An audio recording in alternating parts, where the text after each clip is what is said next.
Hey y'all, welcome back to Voices of the Body, the podcast. My name is Love Ashley Elaine, and I will be your guide as we continue on this journey to listening to our bodies, tapping into our higher voice, our higher version of us, right? Because there's a body that we're meeting. There's a constant shift and change. So, this episode, we are tapping into my good friend Miriam. So excited. Coming all the way from the AUE. We're talking about diversity in religion and the culture around religion and just what happens when you do something that is different. So prepare your mind, body, and soul as we tap into this episode.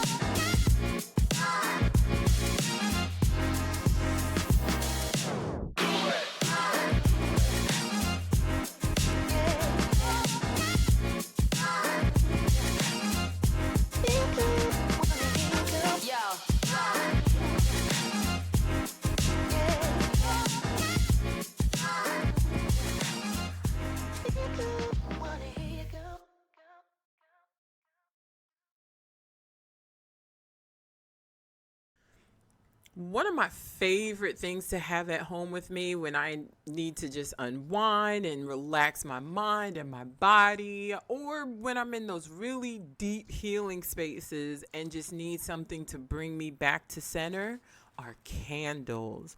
Vintage Essence is a Black woman-owned company that specializes in candles, wax melts, and car diffusers. I also love my car to smell good.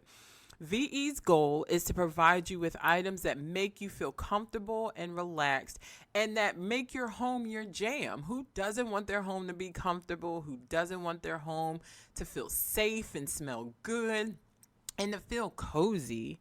Go to vintageessenceco.com and use the exclusive code that was created for our listeners, Voices15, to get 15% off your order and become a candle cousin today. Listen, y'all, my favorite candle is Hookah Lounge and Rest Your Cakes. I was able to get some samples of Rest Your Cakes. Hookah Lounge was in a sample box that I got that Vintage Essence did during Valentine's Day. I brought myself a cute little Valentine's Day candle set and brought myself some flowers. Ladies, don't ever think you can't buy candles for yourself on special holidays also.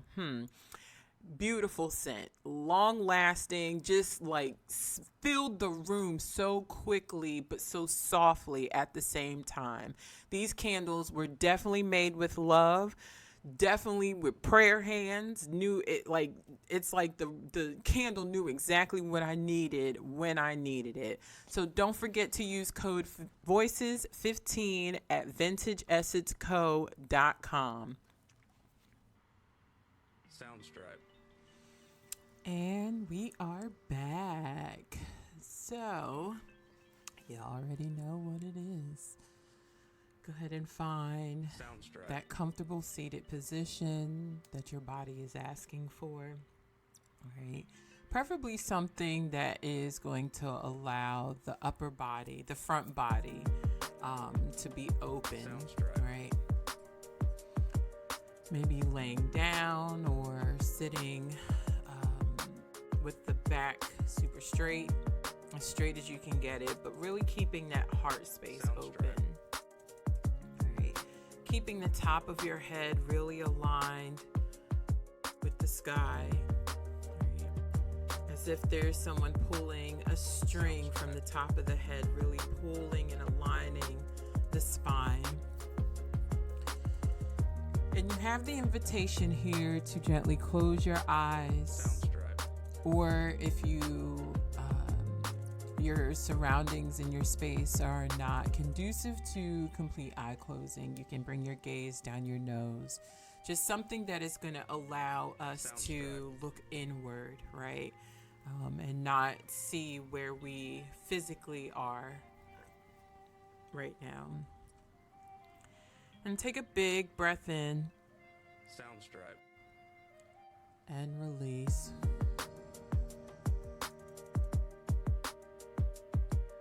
One more big breath in. Soundstripe. And release.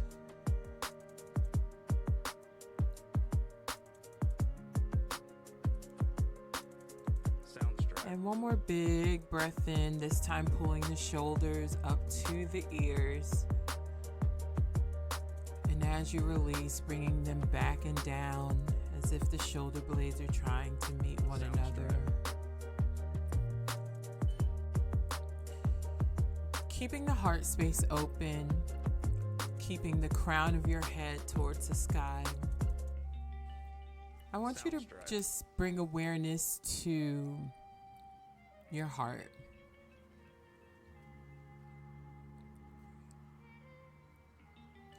If peace could be downloaded in this moment, what would you remove to make space for it?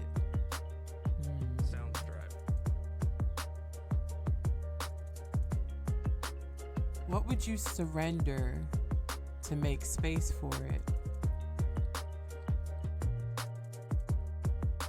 Soundstripe. What would your true, authentic self feel and do? Because when we have peace, we move different. We create different. We love different. We see things different. We don't allow things to become overwhelming. We become underwhelmed. Soundstripe. What does peace look like for you? What does it feel like in your body?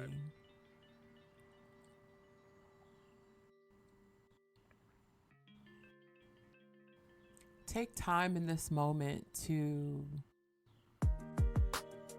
investigate what's in your heart space that's blocking you from living in authentic and overwhelming peace.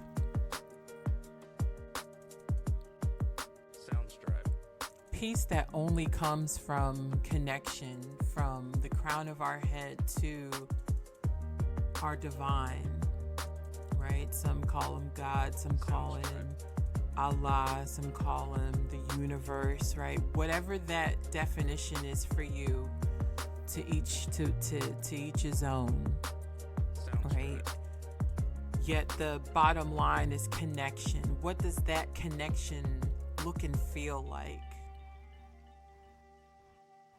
Because that is the relationship with our divine. That connects us to the relationship with our higher self. That calls for us to come into our present self, our present body, our present circumstance. And really live from our truth, live from our authenticity. But the only way we're able to do that is when we have peace. So there's this dance, this sweet dance between surrendering what the norm feels like it should be for us and tapping into what the actual norm is that we were born to be, that we were born into.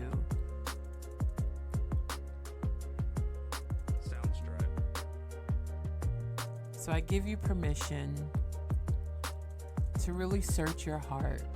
Search your soul, your solar plexus, and identify what needs to go so that peace can be invited in.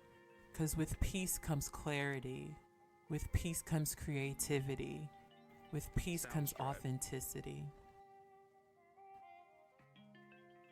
Peace is your birthright. Freedom is your birthright.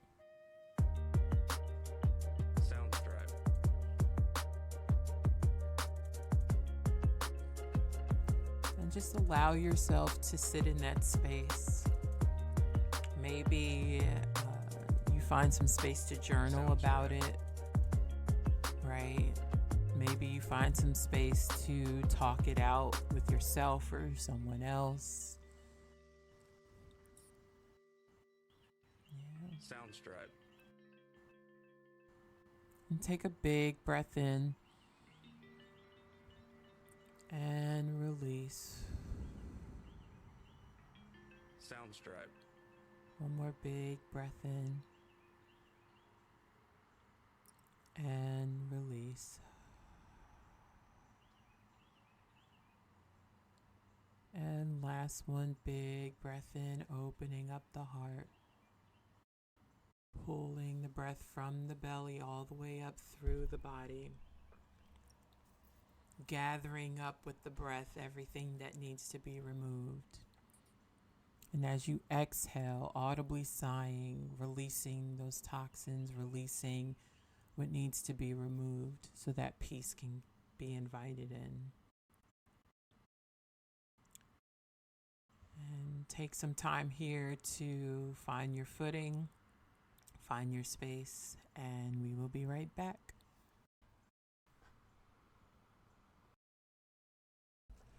Anybody that knows me knows that coffee is my thing. I wake up in the morning, I get me a cup of coffee. I also truly enjoy teas. Teas are so healing for the body, mind, body, and spirit. Ocean Royalty Healing's mission is to lead through transparency as a vessel to inspire healing. Each of their products are made with pure love and with the intention to provide emotional healing. Whether you're indulging in one of their herbal tea blends or their thoughtfully crafted intention oils, you do so with so much joy.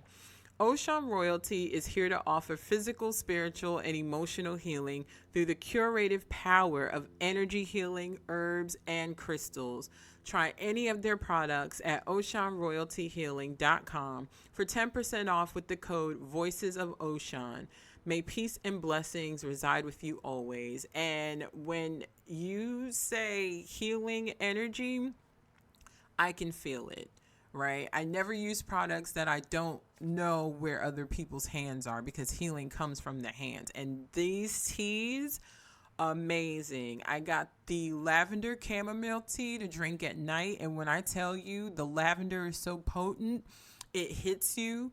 And you, like, before you even take a sip, the lavender coming from the cup with the nice steam when it's nice and hot, my eyes was ready to fall asleep. Like, my eyes were closing just off the smell. Like, I was about to fall asleep with it sitting in my hand, right? And it also tastes so good, so good, so good. It's so pure. You can taste the purity in this tea.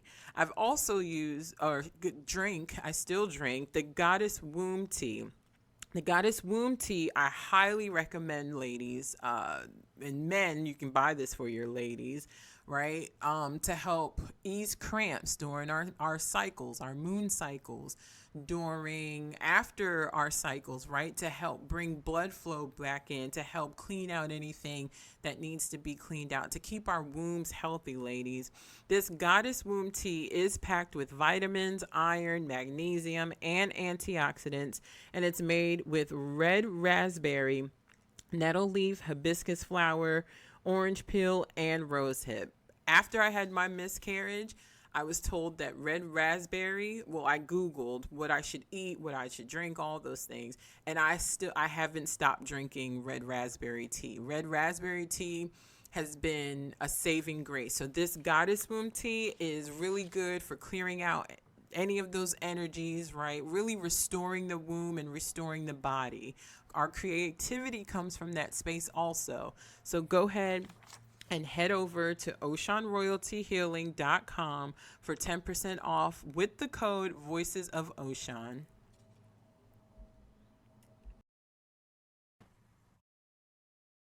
And we are back to Voices of the Body. So, this episode is going to be really dope and really, just like I don't know if you guys have been paying attention to what's been going on over in the Middle East. Like with women's rights and women just really speaking up for themselves and not wanting to wear their hijabs anymore. There's been a lot of protests. At the date of the recording of this episode, there's been two women who have died in police custody, one in police custody, and the other one, her body was found 10 days later in a detention center. It's really crazy. So I have with me to just kind of talk about the history of the land, talk about the Muslim religion and women's rights. A good friend of mine that I met in Peru. Everybody that's going to be on this show, I met in Peru. And I love it. So I have with me Mariam Al-Dahari. She was born in 1992 and was raised in Abu Dhabi by an Emirati father and French mother. Her passion came from her grandmother, Helen Saint Matrori. Did I say that right? Martori? Maturi. I like when she says it, y'all. Being an Emirati with a French mother, she frequently traveled to France to visit her family. Her favorite pastime growing up was visiting museums with her grandmother. Her grandmother was also a world traveler, a professor of Latin, and an expert in art history, who also became her role model. My grandmother is the love of my life, too. She graduated in 2014 from Zayed University in Abu Dhabi, the College of Communication and Media Sciences, with a bachelor's degree, and is currently pursuing her master's in History of Art and Museum Studies in Abu Dhabi. Marking her 7th year in the museum, she is now a curatorial assistant in Abu Dhabi. Mariam is also passionate about archaeology and has been excavating since 2014 in the UAE and abroad. She was among the first group of students in the archaeology field school publishing a report on the old villages of Al Ain near the oasis, then shared during the seminar for Arabian Studies at the British Museum. In 2019, she excavated on Marawa Island that started gradually in size from the year 2000 until today. So please welcome my good friend and my new sister, Mariam. Hey, girl. Hey, Ashley, it's so good to be part of this amazing podcast that's going to help so many people. We don't even realize it yet, but it's recorded and it's there forever. Thank you. Thank you. Thank you. Thank you. Thank you. And I'm happy to have you on. So yeah, like as we said, we met in Peru, getting our 300 hour. And I think okay, let me back up because I got COVID when I was in Peru, when we were in Peru, and the house that we all moved into, for those of us that had COVID, was like kind of separate from everybody else. So Mariam was still with the bigger group and I was with the COVID group. And there was a day where everybody was going to PSAC and you guys had walked past or whatever. And I remember you stopping and saying to me, oh, you had mentioned that you wanted to get me something, just to remember the trip, or you just felt led to get me something. And I kid you not, y'all, she came back with this beautiful painting. And I think she had brought everybody else like wallets.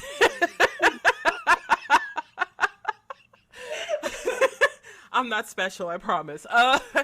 But she brought me this beautiful painting, and not until I got back home and really got to like know Mariam did I understand the value and the love that came from you picking out this painting because of your love of art, your love for history, your love for tech, like just your love for media that way. So I am forever grateful that you went that deep into your soul and your heart for picking out that painting for me. Like it hit me after we had our little meet and greet for the podcast, and I was just like, oh my God, like this girl is amazing. Like she intentionally picked this out for me. So yeah, like I'm forever grateful.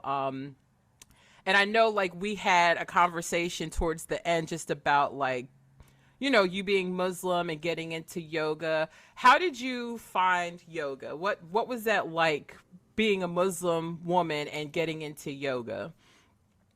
Well, first of all, I'm so grateful to have met you as Thank you. well. And thank you for the introduction. That was amazing. I was introduced to yoga just, like most people going to a yoga studio, practicing yoga. They feel like it's something that relaxes them, something that makes them more fit in a sense, more flexible, but also stronger. Mhm. And I remember I was hooked. I would do yoga 2, 3 times a week, definitely on the weekends, and I wanted to try all kinds of yoga. And I was a student at university at the time, so between 2010 and 2014. Yeah. And I remember I did hot yoga, I did swing yoga, I did yin, vinyasa, everything, and to kind of like immerse myself and find which one I really liked. But it was enjoyment. Yeah. It was for enjoyment, and I felt that sort of bliss that I came out of it in every single class. Mhm. And I wanted to become a yoga teacher or to do yoga teacher training to dive deeper into the essence of it. I didn't know when, I didn't know how, I didn't know how I could get it. And I remember during COVID is when I signed up several times and they kept getting canceled because a lot of people got COVID and they had to cancel the program. Mhm. And I Googled yoga July 2022. Oh wow. And the first thing, one of the first tabs was Indra Yoga Institute for Mhm. yoga. And it was the Peru 300-hour. And I was like, okay, let me explore that. And there was an initial meeting. And I was like, okay, this is legit and Yeah. let's do it. Mhm. And I told my friend, Didim, to join. I mean, it was a conversation on her birthday. And she's like, what are you doing in the summer? I was like, I'm doing this. She's like, oh my God, I always wanted to go to Peru. I'm coming with you. And unfortunately, she also got COVID Yeah. on the trip. But she wanted to do the retreat rather than the teacher training because she's already done a teacher training before and she just wanted to enjoy the retreat. Yeah. I really enjoyed the yoga teacher training. Just like everyone says, it's a whole different world. Doing yoga and learning is two separate things. Mm. And once you do it, you're hooked. You want to keep doing it. Yeah. You just have to find the means to do it. Yeah. And it became part of my life and part of my sacred spiritual practice. Mm. Even being a Muslim Mhm. is Mhm. sacred to me.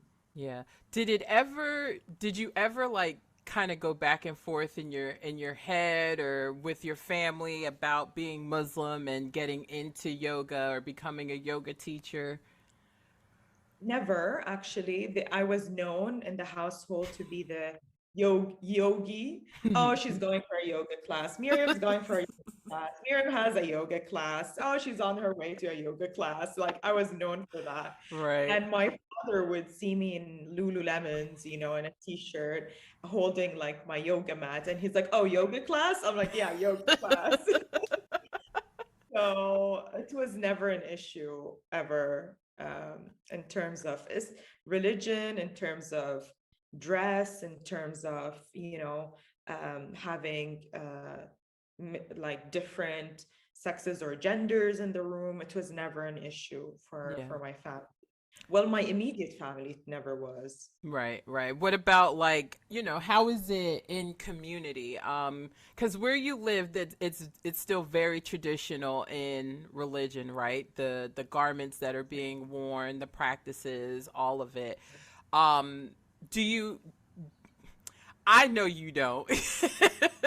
But is there ever a time where, you felt out of place with the religion like the the culture of the religion, and you really trying to step out and just be who you are. So yeah, the United Arab Emirates, the UAE, is an Islamic country. Mm. And so there a lot of the rules in Islam apply, not all of them, but the majority. Yeah. And traditionally, culturally, we do wear like abaya, which is like a long trench coat thing, Hmm. and then the scarf. That's part of like the culture. Now, being a yoga teacher, you can't wear that. And I mean, practically, it's like impossible to move around with Right. it unless you have like a scarf that's really tied in a certain way, or maybe like a hoodie looking thing. Like you'll have to adapt, basically. I Right. don't wear hijab, so for me, it's not an issue. And I was very curious because I've been recently teaching at a yoga studio, a local yoga studio. And I was curious to see how people would react. I wore, my Lululemons and a tight long sleeve top and took some pictures. My husband actually took pictures of me on the dunes, and I used it for to advertise and promote my classes. Mm-hmm. And everyone was supportive, and I was like, Good. okay, cool. Mm-hmm. And I was sharing photos, and but it is quite rare. I got some following, some um, Emiratis who are in fitness and wellness who started following me, and I saw that they were also in t-shirts and leggings doing their thing, and I was like, Mm. oh wow, we're like really progressing. That's amazing. Yeah. And you have the both dualities. You have the more conservative and the more liberal. Mm-hmm. I think my immediate family is definitely in the liberal side. My extended family are more in the traditional conservative side. Mm-hmm. But the dynamic is so restricted. So, in a sense, where they don't feel they have the privilege to say anything or to do anything about it. So, and that's thanks to my parents Yeah. who have created boundaries for us to live our lives as Mm. freely as we want to. Yeah. And that's very important, Yeah. establishing boundaries. Yeah. That's powerful because when it comes to like there's somewhere in religion, right, where we forget that God created all of us to be individuals, right? Like he downloaded and created you to be a certain way for a certain reason for a certain time. He created and downloaded me to be a certain way for a certain reason for a certain time. And it's like now with what the times are, right? It's, just what we've been seeing on the news and on social media, even social media, right? The presence of what's going on in the country, is like loud on social media, right? So the history of the hijabs, right? I know, like you just mentioned, it's almost like, I mean, it's impractical to even wear it while doing fitness, right? The whole nine, right? When doing yoga or anything. I know, what was it, like maybe a few years back there was a Muslim runner, and Nike had created Yes, yes. yeah, and I thought even that was still a nice statement, right?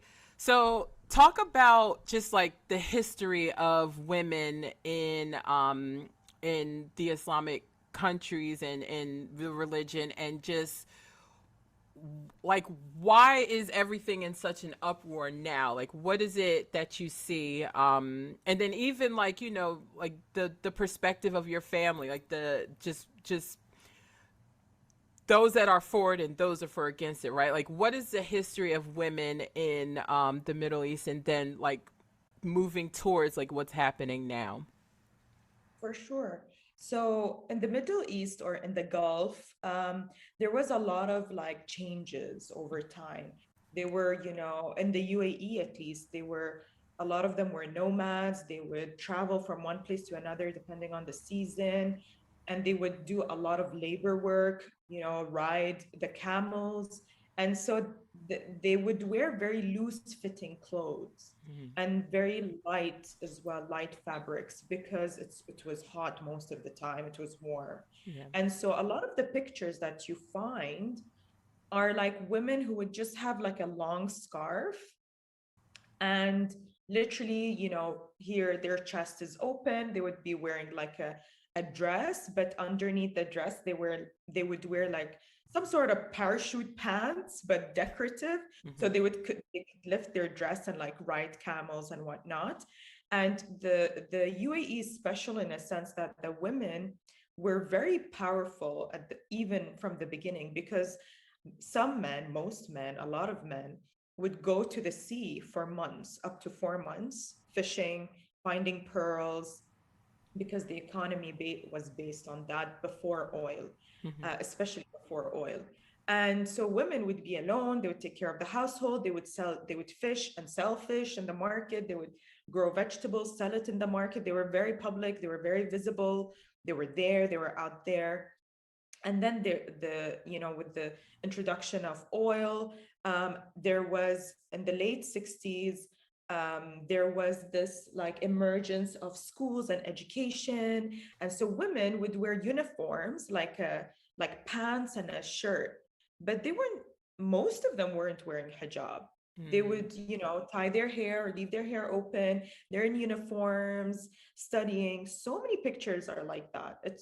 It felt very westernized, actually. Mhm. And then all of a sudden, it went back to being super conservative, and there was this push into, preserving the culture, and the culture is endangered. We need to really preserve it, and we need to preserve our identity, our culture.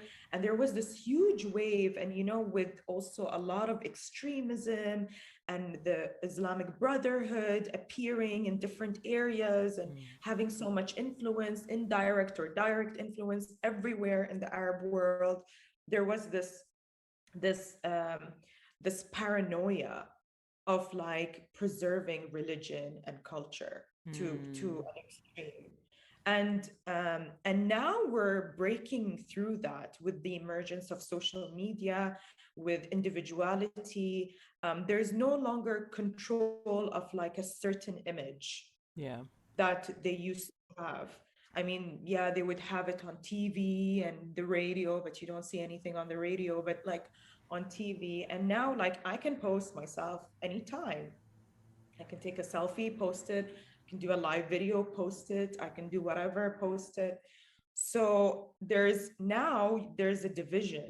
Mhm. There's so many divisions. So you have the liberal people, the conservative people, the people in between, the people that are very extreme, like there is a lot of mixes. Yeah. And how they appear and how we coexist will depend on their behavior, and will determine our future Yeah. together, because we can never all be the same. It's impossible to be all Right. the same. Right. And so we need to respect that not everyone's like us, and that's okay. Yeah. um, and I remember talking to you about Emirati Women's Day, which Mhm. is on the 28th of August, I believe. And there was a campaign, so many campaigns. There's always campaigns about Emirati Women's Day. But I remember when I was in uni, I would rarely see Emirati women posted on social media, their photos, and photos of them not wearing the hijab or the Mm. scarf or the shayla, we call it. Now you see it everywhere. And on Emirati Women's Day, there are photo shoots of women horseback riding, doing all these like sports and whatever. There was one video that went so viral of these beautiful women, Mhm. um, or people, however they identify themselves. And they were, some were dressed with the abaya and shela, one was, some not. They were dressed, to me, it was, diverse, and there's nothing wrong with that. And it went viral on TikTok to Mhm. the point that people were sending them death threats. People Mm. were threatening their lives, putting their lives into danger, causing so much mental distraught. And so they took down the video. Mm. There were images. They took down the images and then they reposted the images on private accounts. Some of them had private accounts. Mhm. I knew like one or two of them personally. I know them and they're amazing. One of them is a lawyer, Fatma Al-Gabesi. She's a lawyer, she's an advocate for women, especially women who were abused, whether sexually or in domestically, whatever way. Mhm. Um, and so I really admire these women. I posted it saying, like I can't remember what I said, but I said, something along the lines of embracing diversity. Mhm. Um, and diversity is truth. Yeah. Yeah. And I didn't get any backlash from posting it. Maybe the people that know me and surround me are liberal enough Mhm. to be totally fine with it. A friend of mine posted the same picture and like said, these women are your sisters, these people are your people, they're one of like us, and you shouldn't, if you want to like hurt them, you have to go through me first, kind of thing. Mm. And even she was dissed for posting that. Can Mm. you imagine? It's Wow. crazy. It was crazy. I was in shock. I was shocked by the reaction of the people. I thought we've progressed. I thought that because walking down the street, you see so many diverse people. Yeah. So what difference does it make if it's on a social media platform versus being, physically in front of you? Now, I asked a lot of people to understand. Mhm. I've been reading a lot about the integral theory, Ken Wilber's integral theory, and how everything is part of a bigger thing and a bigger thing. And I was like, okay, I need to understand everyone's opinion. Mhm. So a lot of them actually feel that because it was posted on the National Emirati Women's Day, it was portrayed as how we look like, as a national identity. And they were saying that this national identity they're presenting is incorrect Wow. because the national identity is the abaya and the shela. Mhm. And because it was posted on that day, and they were saying that they represent Emirati women, it was seen as um, false information. It was seen as inaccurate. It was seen as not representative of the true culture.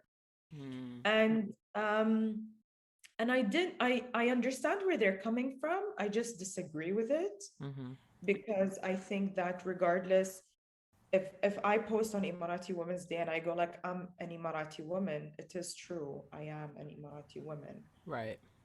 and I'm celebrating that day. So I don't have to be an ambassador because I'm not, if I was in like a political scene, maybe, yes, of course, if I was actually an ambassador, then yes, for sure. Right.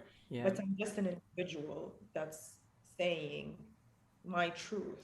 Mhm. And I try to understand all aspects, and I tried to question it and dissect it even more because I was like, well, there are so many other women who also did not wear the abaya and shela on Emirati Women's Day, and nobody said anything. They were supportive. So why this and why that? Why her, not her? And and I think because like they just said, within, regardless of the hijab, it's all about modesty, and we Mm. didn't see modesty in that photo. um and so yeah, and they were saying that the definition of an Emirati woman is not yet fixed, Mhm. it's in progress. And I think, yeah, it's true, you cannot define a whole nation, Yeah. cannot be defined. I mean, it's a very generalistic definition. You will never be as accurate to describe a whole nation. You have to show demographics. You will have to show norms and patterns and different. There are so many aspects of it that I didn't, and I think it's I don't know. I'm still trying to figure it out Yeah. and trying to understand so I don't offend anyone, but at the same time say my truth. Mhm. And I was just very overwhelmed by all of the backlash that was happening. I didn't expect it. I never saw such a thing happen Yeah. here. Yeah. And so it was very scary. Yeah, that's huge because and I remember the picture. I remember when you had posted it on your Instagram and I was like, "Wow, like I thought it was beautiful, right? I thought it was beautiful to see, the women who were wearing the garment and it like the different colors and just there was like a lot of to me a lot of power in that picture, right? Because it showed so much diversity, right? It showed, the diversity in tradition and it showed the diversity of women who are a little bit more radical or a little bit more in tune with their authentic self, right? And it's not to say that those who are in tradition aren't authentic, right? It's choice. It's Yes, giving of course. it's yeah, it's giving choice to okay, what does it look like to live my authentic life? What does it look like to live in the spaces that God has created me to live in, right? Um Wow, that's powerful. So when you look at so what do the different colors mean? Because in that picture there was like a light blue. It was really pretty. There was like a Yeah, light blue. There was like a rose red. I think like there was like I mean like a rose petal pink. Like there were some beautiful colors. What do the colors represent? I think they were just trying to create a color scheme that would be visually appealing. They There did a was good job. It was so beautiful. And Yeah. the video, unfortunately, I don't have it because it was taken down. I saw it, but I remember they were speaking, and behind them were like a bunch of TVs piled up. So it was very Mm, contemporary. It was edgy. It was really nice, and each person was speaking after the other, so they all had space to say, to share their opinions, thoughts. And to me, I wasn't triggered. I didn't feel offended by anything they've said. mm-hmm. Um, to me, I took it in a way that was, yeah, it is. We are progressing. We're a 50-year-old country. I mean, we Yeah. have a long history, like hundreds of thousands of years of history. But country-wise, we're 50 years old. We are progressing. We will be progressing. So Mm-hmm. it is valid. And I don't know. It was very surprising to see the backlash, and it made me wonder. I could be one of these women who have received death threats. I could be the one that I could I could have been in their shoes Mm-hmm. at any given moment. Yeah. And what would I do if I was there? You never know how it can affect you mentally and physically. Yeah. And I think it's interesting that you said one of the ladies in the photo, she's actually a lawyer that works with women in abuse situations. Talk about that because I mean, of course you can't talk from her experience, but I think that's interesting because of and this is with my American eyes, right? Like what I know from the American lens of just how women are treated, right? And you can correct the language, right? In the Islamic religion and community and just like what like how deep is the abuse towards women there? I think that I was verbally abused Mhm. in a workplace environment, and it was horrible. I was abused several times, and I didn't realize it actually. I was in shock. And it's Mm. only when he was yelling and swearing at me and me, insulting my intelligence, my character. It was no longer professional criticism, it was personal criticism. Mm. And that's when I was in a state of shock. I took my things and I said, if you're going to continue just yelling, I'm going to leave. And he continued. So I left Wow. and I complained to a woman and a woman of authority. And Yeah. she said, oh, you know how he is. That's just how he is. He's just maybe in a bad mood. And the other woman that was in the room, she was like, that's not an excuse for what he's done. Right. And I received a warning, an official warning, at the end of several months of investigation. And I didn't understand. It was a warning that said that I left my desk without the permission of my manager, which was insane to me. Mm-hmm. And apparently, this is pretty common, actually. And so you can imagine the what happens. And I was in a very safe environment. I grew up in a very safe environment, and I think my family made sure that I was in a safe environment. And I can only imagine. I heard so many stories, like since high school. I Mm-hmm. would hear stories of women being physically and emotionally abused, and it's very, very, very common here, unfortunately. And it saddens me to say it. And but the difference is we have awareness now, thanks to social media, thanks to people like Fatma who used their studies in law to specialize and give voice to these women Mm. and a platform and support. Yeah. And she's young, she's my age Oh, or wow. maybe younger. Yeah. And so I think that this generation has so much awareness and so much, and that alone creates a huge change. Mm-hmm. So people are, if they're abused, they voice it. Yeah. Before it was silenced, and people would tell their close ones about it, but they weren't be able to do anything. Yeah. They didn't So, have evidence. yeah. Yeah, sorry. So no, no, no, you're fine.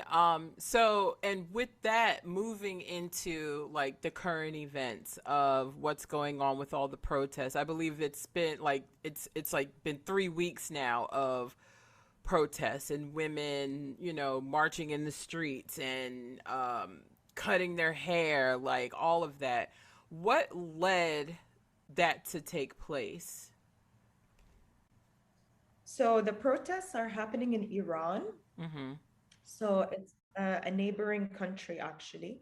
Mm-hmm. We share the Gulf Sea, and so it's across from us. Mm-hmm. And it's quite scary that this is happening so in such close proximity of us. Yeah, your And neighbor. yeah, literally. And so um, thankfully, this never happened here. Mm-hmm. But because we have so much diversity and we have over 200 nationalities and so many tourists, like we cannot risk anything happening here. Right. But the fact, knowing that just across the sea, there were two women killed because they didn't wear the hijab right Mm-hmm. or the way they wanted it, Mm-hmm. it's crazy. Mm-hmm. And they're not able to access social media, from what I understood. Mm-hmm. They're not able to, there's like a blocking of coverage, of news coverage, and it's really scary. It's really scary what's happening. And it makes me wonder, like, is this another wave, like from the Arab, we had the Arab Spring, is this another wave that's happening, and when is it going to stop? And Mm. when are we're in the 21st century, in 2022, we survived a global pandemic. Yeah. This is the least of our concern. Hijab should not be an act of violence. Yeah. Um, and people are dying from a virus right now. Right. And so the fact that these women were killed, it's just, it's unbelievable to me. It's unbelievable. Yeah. And it just makes me really scared of Mm-hmm. what's happening. And I think that we need to be very vigilant. We need to be supportive of each other. We need to be there for each other. We need to share, our thoughts, our prayers, light to each other. Yeah. We, instead of sending each other death threats, we Mm. need to just embrace each other, because we're here together, Yeah. and there's no point in separation. There's Mm. no point in separating us even further. Mm. And what's crazy is that we all fall under one religion, Islam. Mm-hmm. And you can see this is an example of how you can be as an Islamic state. You can be a Mm-hmm. liberal one, be living peacefully, or you can be violent and oppressed. And so it means that it's not the true aspect of religion. Right. It's not Islam. Mm-hmm. Violence is not Islam. And Mm. so it shows to me how false their interpretation of Islam is actually. Yeah. Because you find I actually met a religious figure a few days ago at work. Mm-hmm. It was a meeting, a formal meeting. And he is, we call them Sheikh Dini. Mm-hmm. So it's a sheikh, a person who's a religious figure. They study Islam academically, Mm-hmm. they practice it, they preach it. They, in a sense, they perform the call of prayer, Mm-hmm. and they do the khutbah, which is like the sharing of a certain lesson Mm-hmm. every Friday. And I obviously was wearing the abaya as part of my work uniform. And I asked myself, should I wear the scarf or should I not? Mm. He's a religious figure. And then I remembered what's happening in Iran. And I was like, I am not going to feed onto this oppression. I Mm. will live my true life. If I was wearing the hijab, then I'll be wearing the hijab. But I am not a hijabi. Yeah. So I cannot lie. And Mm. I cannot just wear it for the sake of someone's presence. And Mm. I didn't. And we had an amazing conversation. And I took him to the galleries on a tour, and he was amazed by my knowledge. Yeah. And he said, how can you speak French so fluently? And I said, my mother is French. And he said, your mother is French? He was amazed by Wow. everything. Yeah. And he's wearing, the religious dress, which is like the bisht and the ghitra, like he has this religious aura. And I was like, this is the true Islam. It's a Mm-hmm. tolerant religion. It's an open religion. It's a peaceful religion. It's a religion that embraces diversity and respects people's individuality. This is Yeah. what it is. And Yeah. it was just a beautiful moment for me to witness it and to see it. And I really, really enjoyed it. And it was perfect timing, I would say. Yeah. Because it, Almost not a coincidence. no, nothing is ever coincidence. And I think that's beautiful, right? Because even within yourself, there was still like the space of, okay, like, am I going to show up my authentic self, or do I have to do all this extra stuff that's not really authentic to be respectful, when respect is, I respect you, how you show up, your authentic self, and he respects you the way you show up, your authentic self, right? And it's like, well, if you started like coming out your mouth crazy and didn't know, your job, and it was, then that's a different story, but you showed up authentic, and he appreciated that. And I love how you said, like, this is the truth of the religion, right? It's the diversity. It's taking people for who they are and loving them at that place, and not trying to, make myself different to fit your world. And, just like, then it's like, well, imagine if you did put on the hijab, and, what would that have experience have been like for you? You know what I'm saying? Like, would you have Yeah. been able to really fully emerge into the experience, or would you have been worrying, okay, I think he sees me this way, I think he, Yeah, exactly. yeah, it would have taken so much away from your authenticity, which you were like, your authenticity is what allows you to do the work that you do. So that's amazing. That's amazing. I like, kudos to you for that, right? Thank you. Because Yeah, that could have been hard. it could have been hard, and you can be so self um like anxious, and you would be like in your thoughts, and you would be criticizing yourself and worried, self-conscious about how is it falling, is it there, is it still there, is it, how is Mm-hmm. he perceiving it, how is he, and matter of fact, he was totally chilled and fine. Yeah. He didn't care. Yeah. um he was respectful and professional, and nothing's changed, doesn't matter. Yeah. That's And amazing. so, but it's also this idea of perception, of you perceiving this religious person, like the image that, some people I know in the French culture, they do it a lot, and I feel so bad for it. And they, how they ban hijab in because it's considered a secular country, and Mm-hmm. hijab is banned in schools, public schools, and public, I think, workplace. And they have this image of a hijab being oppression. If Mm. it's her choice, it's not oppression. Right. If it's not her choice, then it is oppression.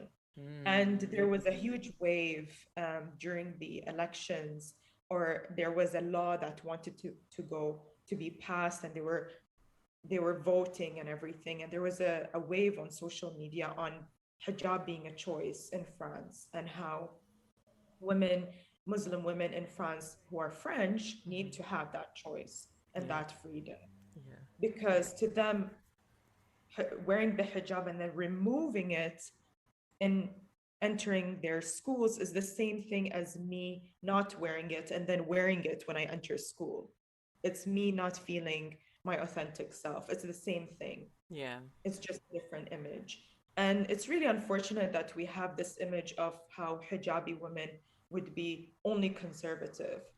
And then Mm-hmm. you're proven wrong, just like the meeting I had and all of that. And so I think that it's all about choice, Mm-hmm. really. It's about choice. And when you're authentic, people will respect you. And we were talking about this. I've been showing up my authentic self in public spaces. Sometimes it made people uncomfortable, which Mm-hmm. is not my problem. Right. And sometimes it doesn't change anything Yeah. in terms of my relationship with that person, Yeah. whether they come from, family or so on, family circle or other Mm-hmm. circles. But as long as you show up yourself, you're not responsible for how they react. Mm-hmm. You're only responsible for your actions and the way you show up, Yeah. and that's important. Yeah, that is. That's really important. I love how you said, if it's your choice, it's not oppression, and if it's not your choice, it is oppression. I think that's like, as simple as that is, it's powerful, because that reminds people, oh wait, I do have a choice. Like, my grandmother, anytime I go to her house after church, because the church I've been at my church for almost 8 years, and it's so laid back. Like, I can wear a really cute pair of like ripped up jeans, some heels, and like a blazer and a shirt with like a really dope saying on it, that's still respectful. Or if I want to get all dressed up and wear like a really cute dress, like whatever it is, if I want to wear my Uggs in a hoodie or a sweatsuit, it's very relaxed. It's like, come as you are, because all we want to do is teach the word, heal, and do all the things. And my grandmother is very traditional, like very traditional. It's like, if I go to her house after church and I have on some ripped up jeans and heels, she's gonna be like, "Did you go to church like that?" I'm like, "Yes, Granny, I did." She was like, "Girl, the Lord is." I'm just like, "Oh my God, here we go." But at the same time, like, she sees me.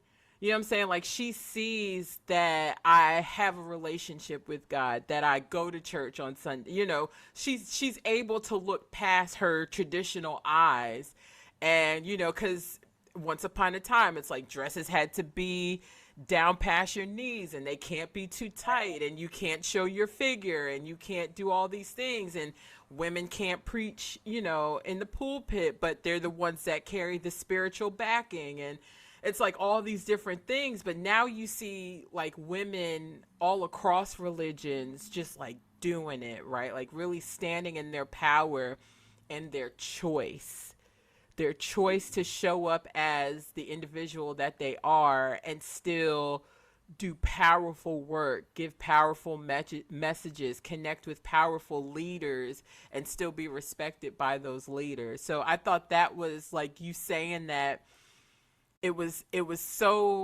like an M&M, right? It was like it was so small, like if anybody misses it, like they're gonna miss it, but it was like so powerful. Like that was yeah, yeah.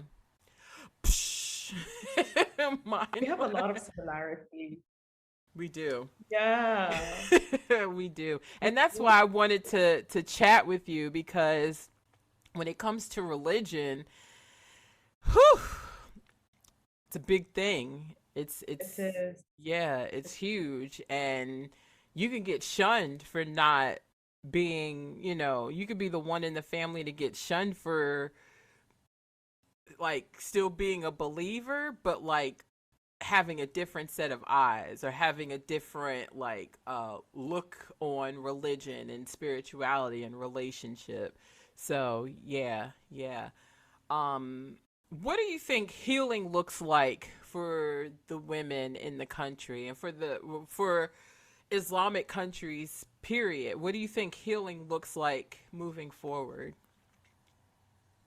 I think the first step is awareness, and there are many women, men, everyone who's diving deep into awareness, self-discovery. There are so many yoga studios. I remember going to a yoga studio and doing energy healing Mm, and spiritual healing. And I asked the woman, she's Australian. She said, we couldn't practice healing, energy healing, and crystal healing before 10 years, I think she said, wow. because it was seen as magic and it was Mm, taboo. So we mm, would change the name and the phrasing of it, or sometimes we would practice it privately. mm-hmm. And but now it's all out in the open. It's a trend, it's a fashion. People just they love doing retreats, they love connecting with nature, they really enjoy it. It's a whole movement, it's a wellness industry Yeah. movement. Yeah. Wow. That's powerful too, because I think the yoga practice, and I I think think you froze. probably so. But it's fine. I can still hear you. Yeah. Um, the internet's a little weird right now, but that's powerful because I think like religion is such a culture, right? That it's like, well, I want to move away from that culture and really just tap into spirituality, which spirituality is relationship and connection, right? Relationship with self and relationship with the divine, whatever name you call it, it's something bigger than us. And I think to even have people come to a space where they believe that there's something bigger than us, right? Like everything, like we're not puppets, but we're being orchestrated, like just how we met, right? How everything just falls into line. I think when you end up getting people to start looking at relationship and connection rather than just tradition and religion, you're onto something like that, like you're making something different. Oh, hold on one second. We'll be right back.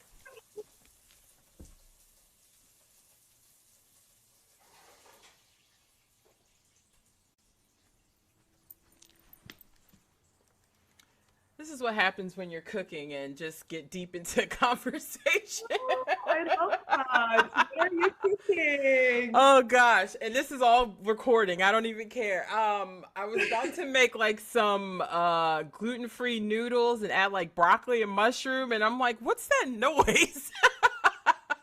Love and that. Yeah. yeah, and didn't even like throw the food in there. There's just like water and oil, and I was like, oh, something. What is that noise?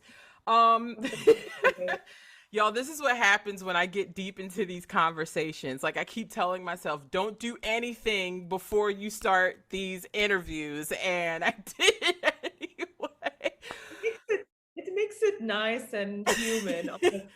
I Oh enjoy God, it. yeah, I love it. Like I've come to a place where it's just like this is my authentic self. Like I might slip up and say something and then like I'm listening back and it's just like, "Oh, I wonder if they caught that." Like so, no, I love it. Like it is what it is. I'm human, y'all. Nice to meet you. So and yeah, I think that's amazing, and to see that transformation moving. I think you said the lady from Australia said it's been 10 years. Like that's powerful. So healing is available for the collective. Yes. And a lot of the people here are quite religious. They practice religion. I was very lucky to be part of a project at work to work with an artist Mm-hmm. and go to a mosque. He wanted to record the sounds of the Friday prayer. And Mm. so it was the first time going to a mosque for work. And he's a man, so he was accompanied by a man.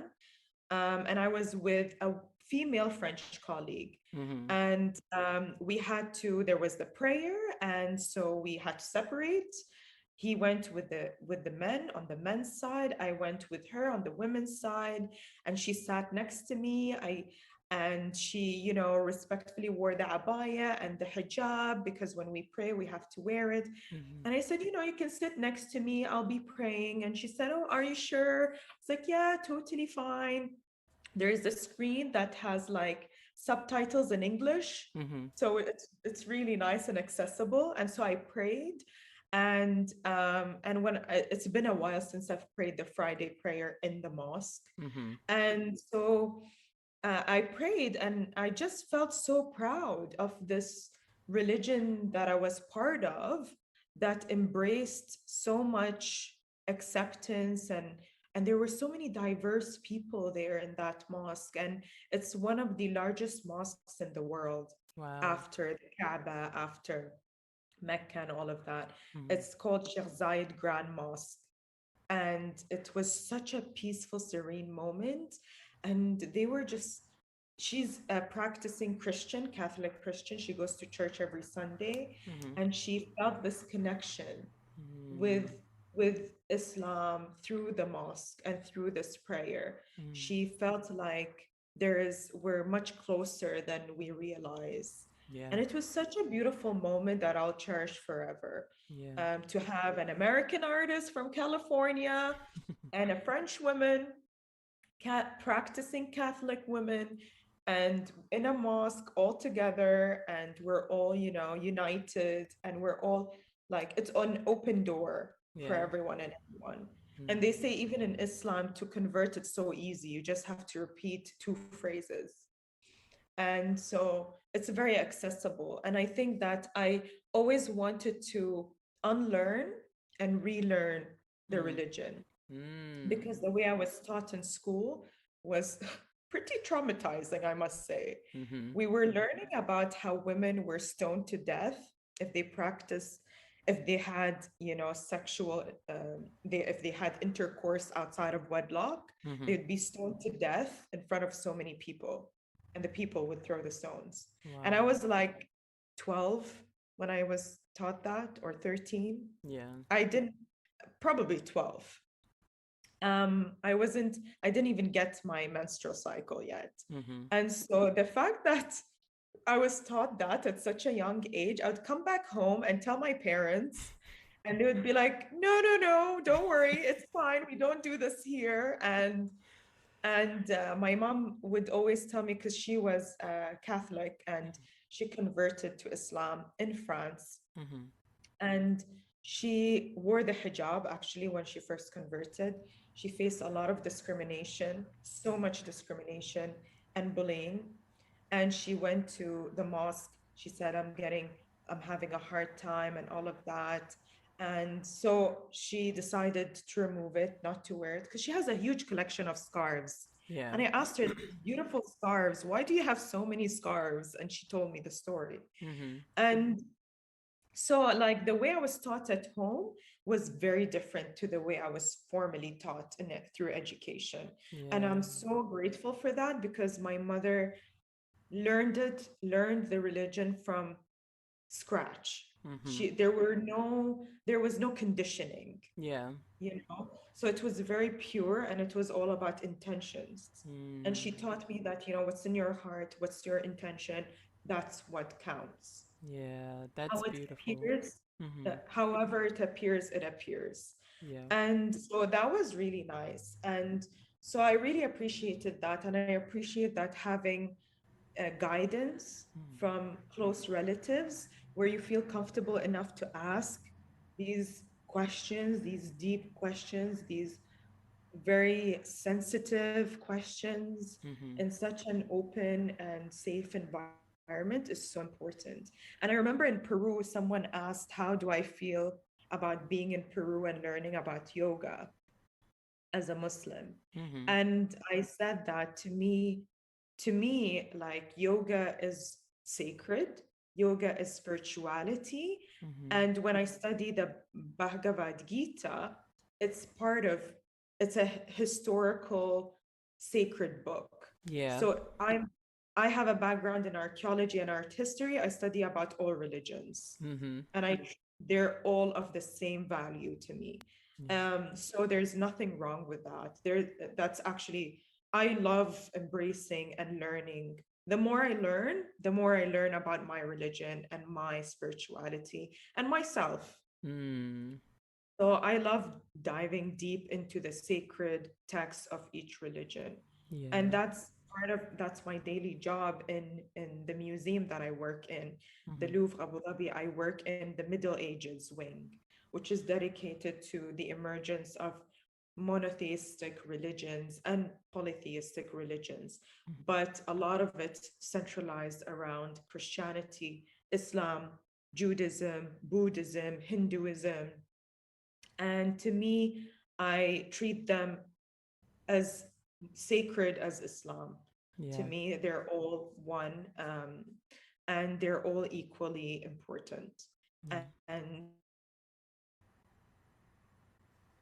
at them, and I enjoy talking about them to people, Yeah. even to that religious figure that I told you that I met, Mm-hmm. talking to him about the different religions and the sutra. And we have a beautiful sutra that's in blue and gold text. So it's gold ink and Mm-hmm. the paper is dyed in blue. And there is Wow. a famous Quran, a Quran that's from North Africa that's also paper dyed in blue with gold ink. So there must have been some stylistic exchanges between them. And so I Yeah. really enjoyed. So I was explaining that to him, and so we don't realize really how close we are from each other.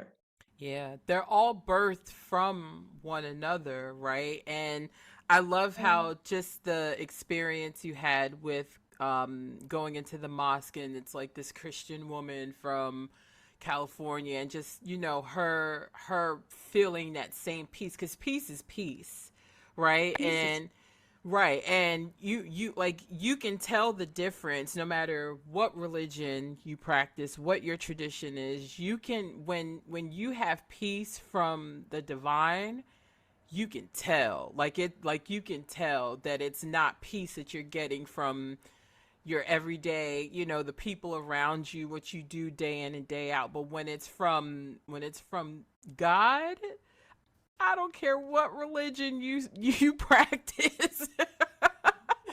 You feel it. And I love like my son's father's family is Muslim, and at first there was like some strife there, but over time, it's like the deeper I got into my walk and my my practice, and even getting into yoga, right? Because yoga unites that connection and that relationship too.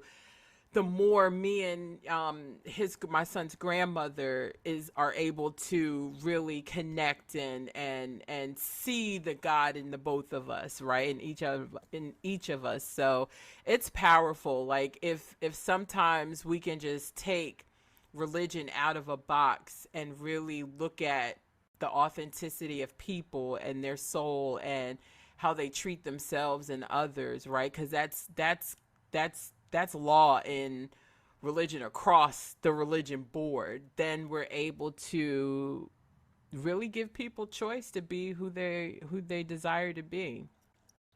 Exactly. That's perfectly said. Perfectly said. Oh gosh. Any final thoughts? Anything you want to give to the people? Anything less lasting on your mind that you want to just kind of get out? Well, I thank you for your curiosity Thank you. first. Yeah. And I thank everyone, whoever is listening, for their curiosity. And it's an invitation to explore further and to really open doors and to start asking questions and finding answers within you, Yeah. and finding your own answers, that is not conformed to a certain idea, Yeah. ideology. Yeah. I think that's important, and celebrating individuality is important too. Yeah. Yeah. Oh, I love you, Miriam. This was so Love you fun.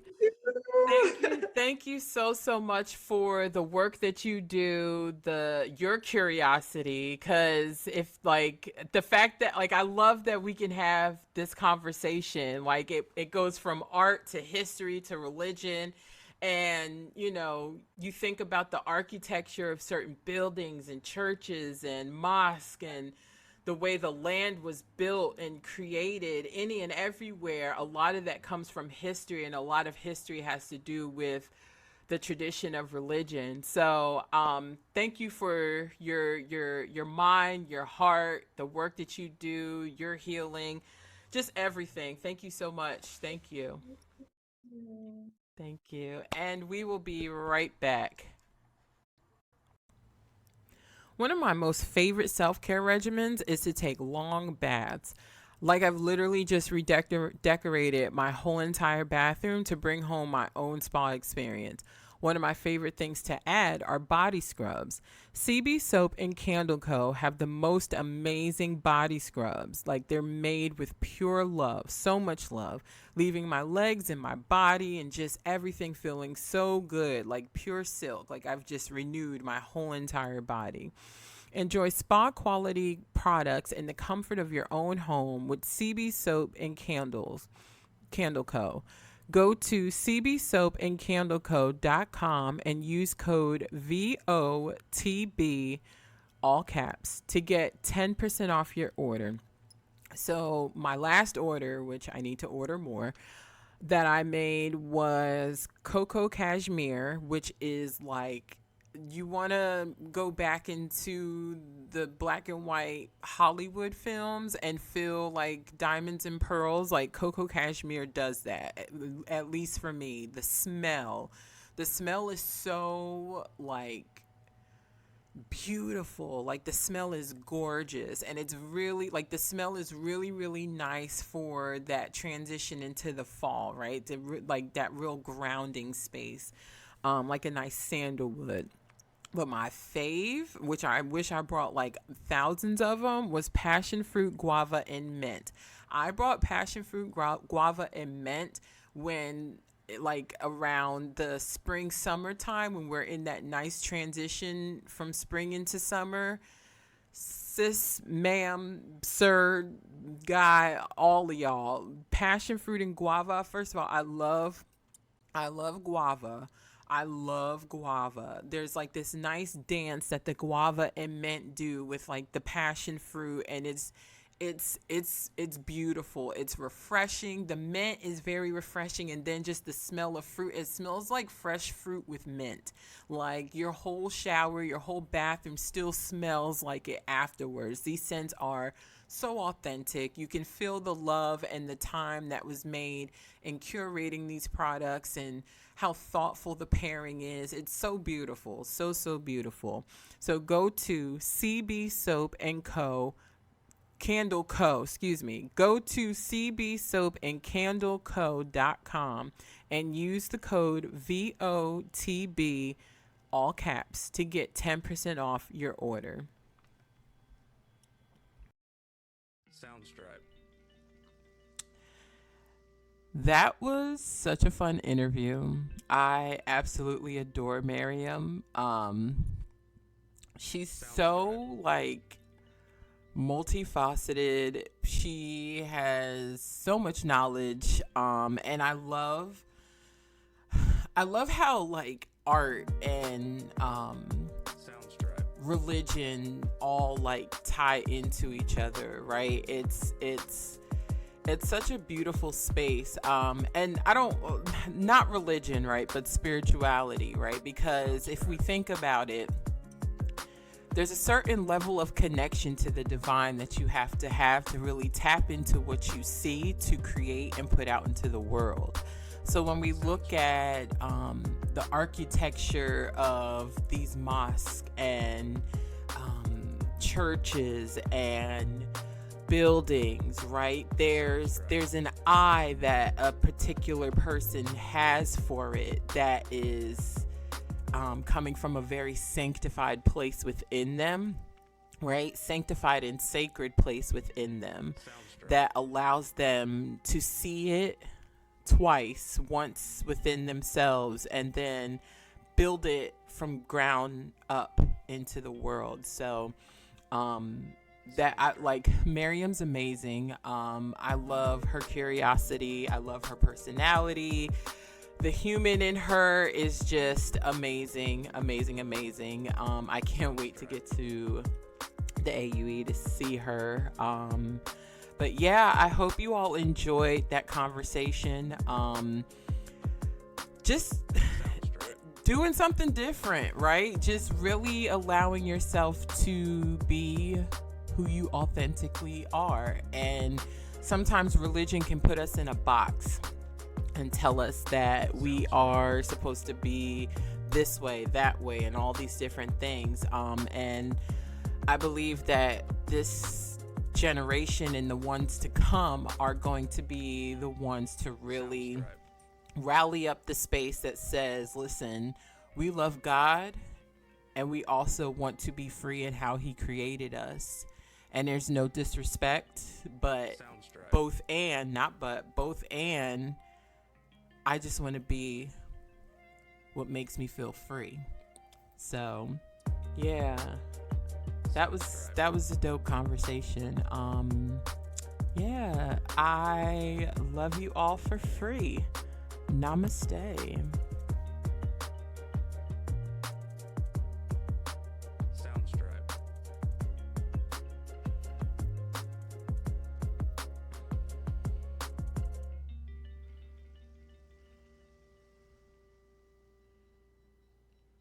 Soundstripe.